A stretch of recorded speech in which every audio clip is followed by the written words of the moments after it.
welcome, and today we're going to be looking at the Jyotish chart, and we want to look at this in relation to the Ayurvedic constitution and get a feel for how to see the Ayurvedic constitution, or at least start to see it within the chart.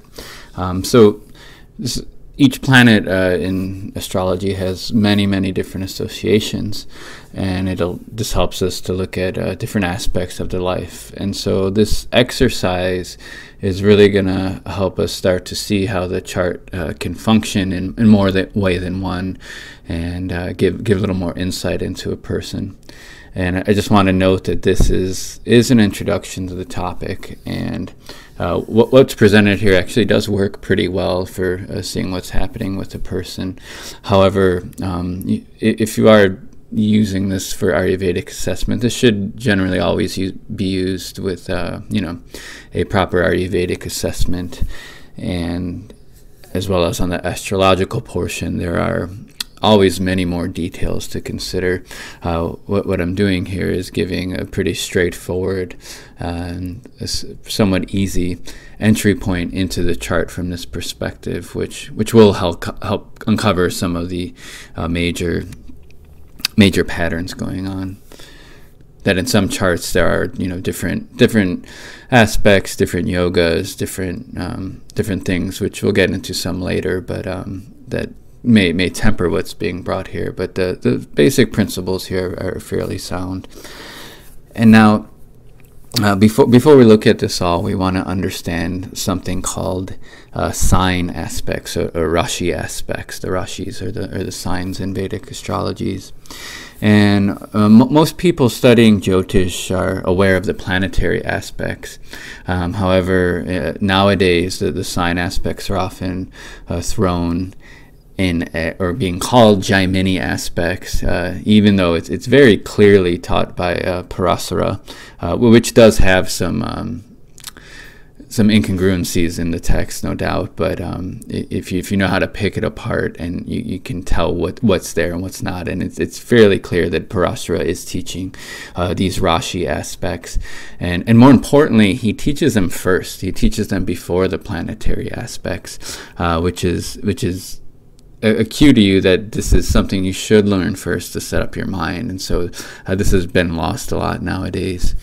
And there's many different interpretations on what these things means, and this is coming from my teachers. What's taught from them is that this is often considered a permanent influence in a chart, and the Rashi aspects as opposed to the planetary aspects. And so that's why often they are taken for constitutional analysis, because the Rashi aspects are always there in a chart. However, the planetary aspects are taught to change. The Graha aspects, the Graha Dristi, is taught to change with the dasha, with the different timing cycles. So they can be used, and they can have some use, because they will show some patterns that might be springing up over time as the dashas run their cycle. But as a base constitution like Prakruti is, really the sign aspects are going to give us a lot to work with. So we need to understand the sign aspects, and they're actually quite simple.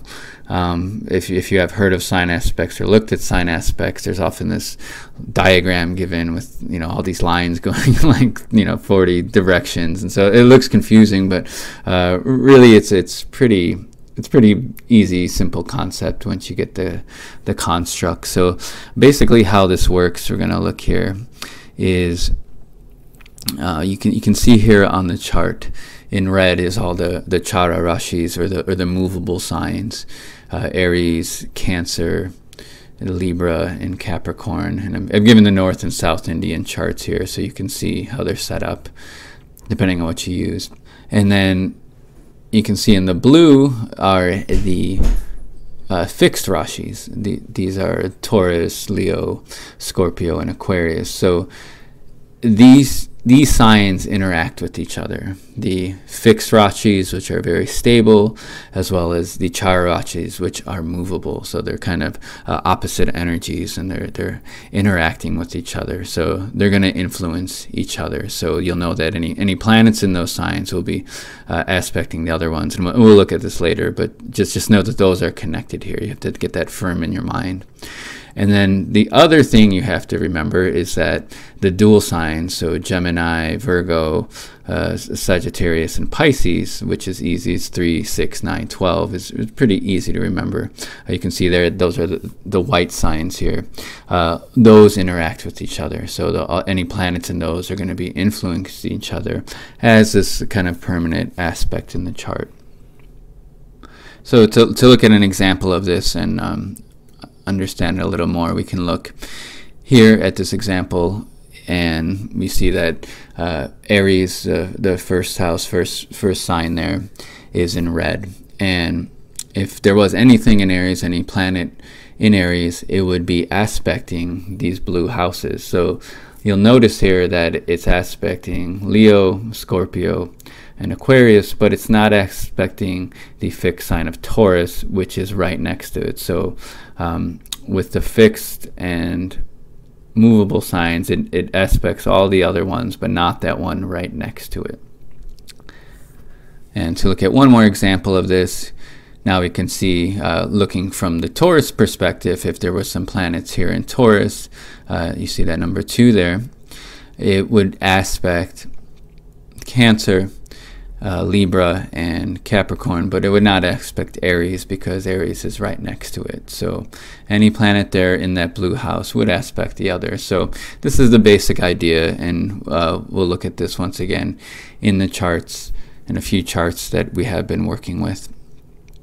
But before we do that, we need to look at how this links up with the dosha type. Now, the dosha is just one aspect of Ayurveda that can be seen in a chart. There's actually a lot you can see from the Ayurvedic lens, but this is a good starting point for this lesson, for the dosha lesson, and it'll help you start to use what we've given in the lessons and use your own chart to start to pick apart what patterns are coming up without some of this diagnostic cues. The stars can help give a little more objective nature to our assessments. Now, we've given here on this list are the details according to sage Parasara, and these really should be memorized in order to work with this quickly over time.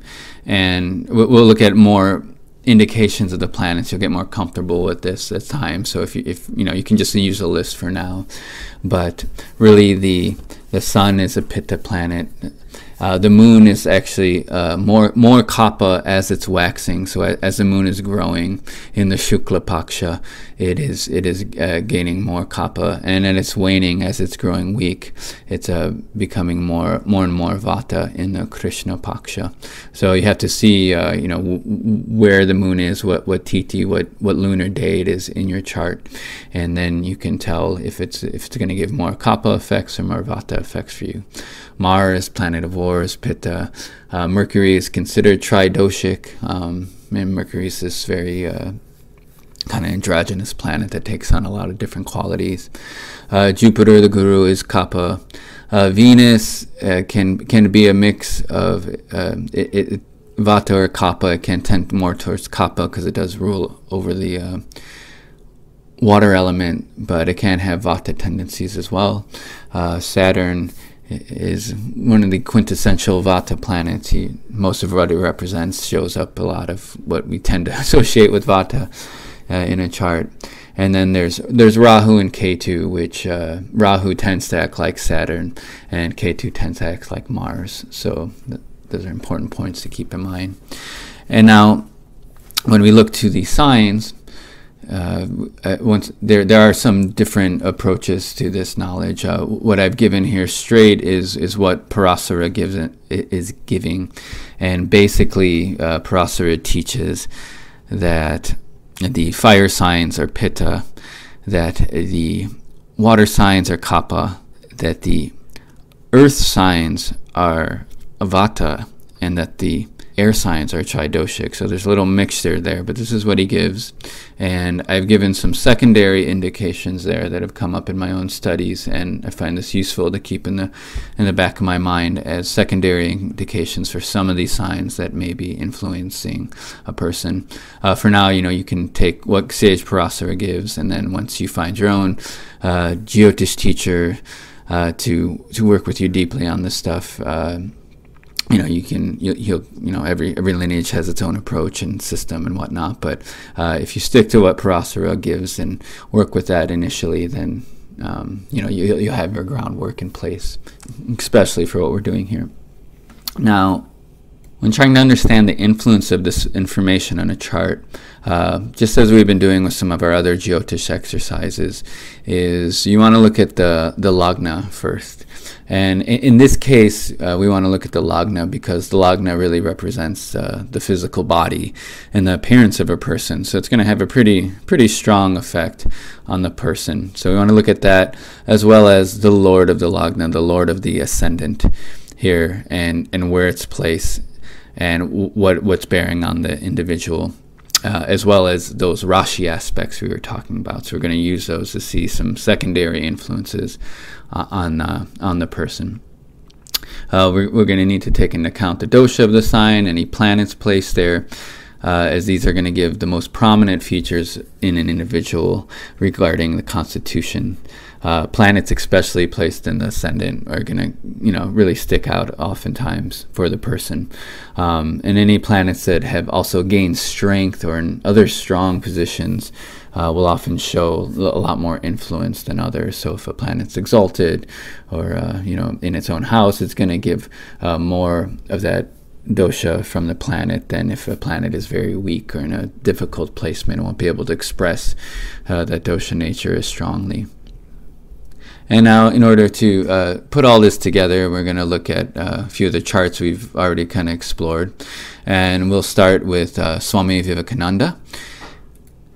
And basically, we see here that the sun is clearly on the ascendant, which is a very Pitta planet.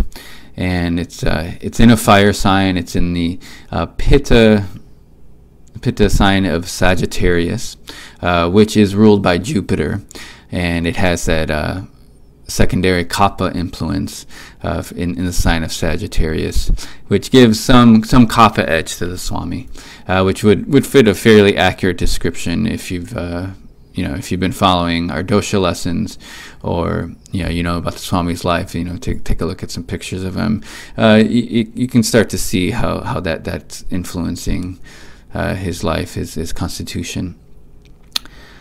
And now on this, we can also see that there's an added influence of the moon. So we have here a dual sign in the ascendant. And so if we're looking at the Rashi aspects, then all those signs right in that middle square, 9, 12, 3, 6, any planets there are going to actually have that influence and be aspecting on the ascendant by Rashi aspect. And we see here that we have the Saturn and the moon. And so the Saturn is giving some Vata, and the moon is tempering that a bit, but his moon is half full, actually. It's almost directly at half strength. So it's giving some Vata, some Kapha influence, and so it's kind of tempering that Vata and giving some balance. But still, the sun is a predominant influence. The fire is a predominant influence, and those are just secondary influences. And now if we look at where the Lord Jupiter, the Kapha planet Jupiter, is gone, it's gone to the Tridoshic sign of Libra, which will just give more of a balanced nature, so it's not going to push his dosha typing in any which way direction. And now here we have Libra is a Chara Rashi. It's a movable sign, and so it's going to be aspected by the signs of Taurus. So the number, if you just look, I generally look at the number, is a lot easier to work with, so it'll be aspected by 2, 5, not aspected by 8 because that's right next to it, as well as 11.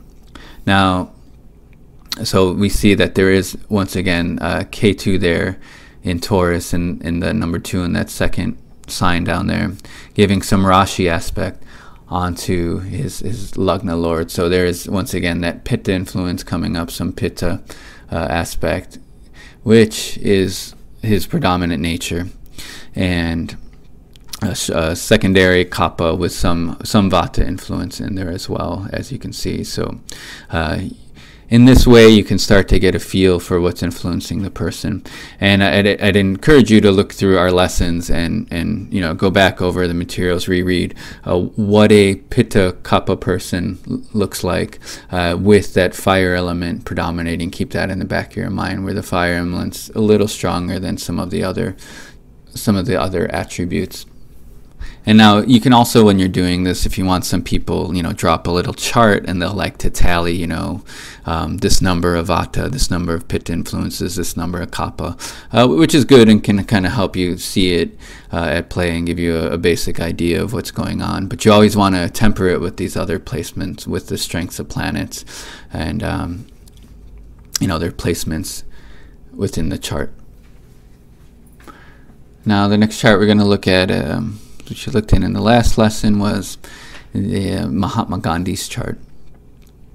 Now here we have quite a few planets in the Lagna. Once again, we see that the sign is a tridoshic sign of Libra, and one of the more important things to note out here is that Venus is in its own sign, giving a little more push to the Vata Kapha nature of Venus, which really stands out. Mercury's there, which is once again tridoshic, which will give kind of a neutral effect, and then we have Mars, which is adding a fairly strong Pitta element, but not as strong as those Vata Kapha tendencies due to the strength of Venus here.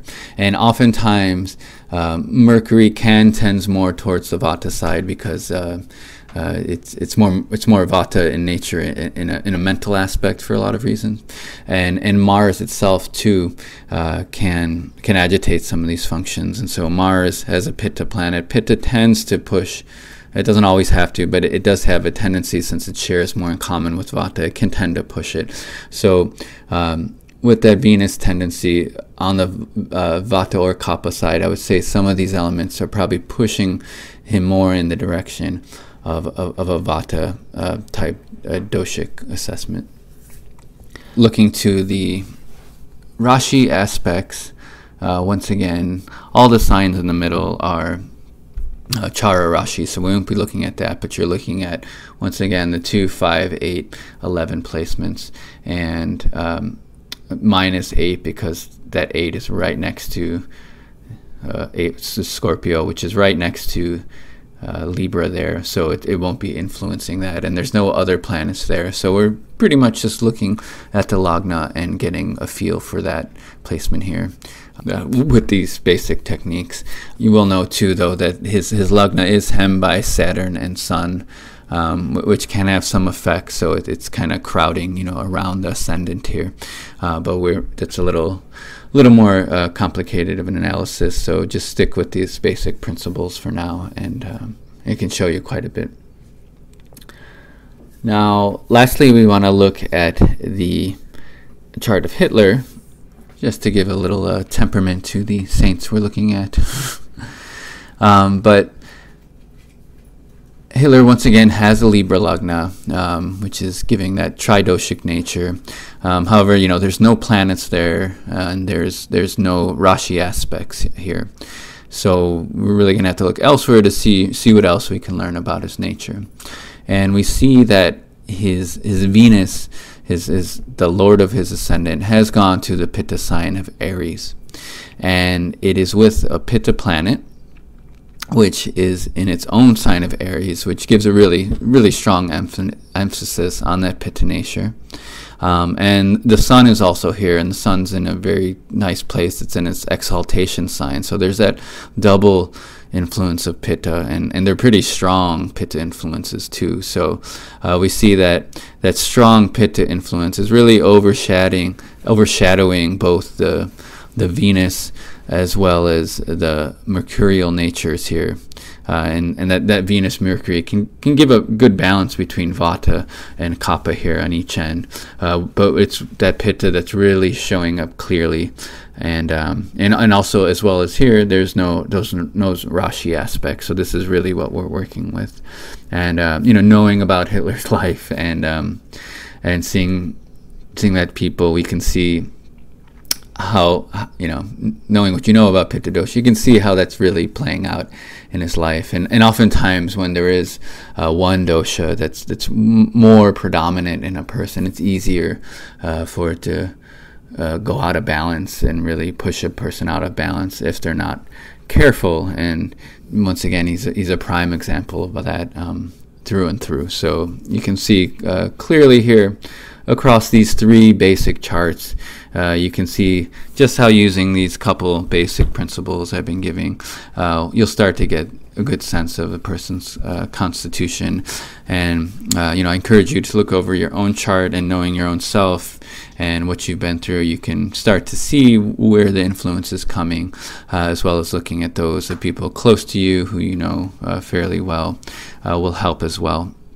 And you can go back, look into the text on the course site, looking at those descriptions and see how it's working in a more specific manner with regards to the dosha, the dual dosha types, the elements, and so forth, and all the other nuances that go into really reading someone's constitution properly.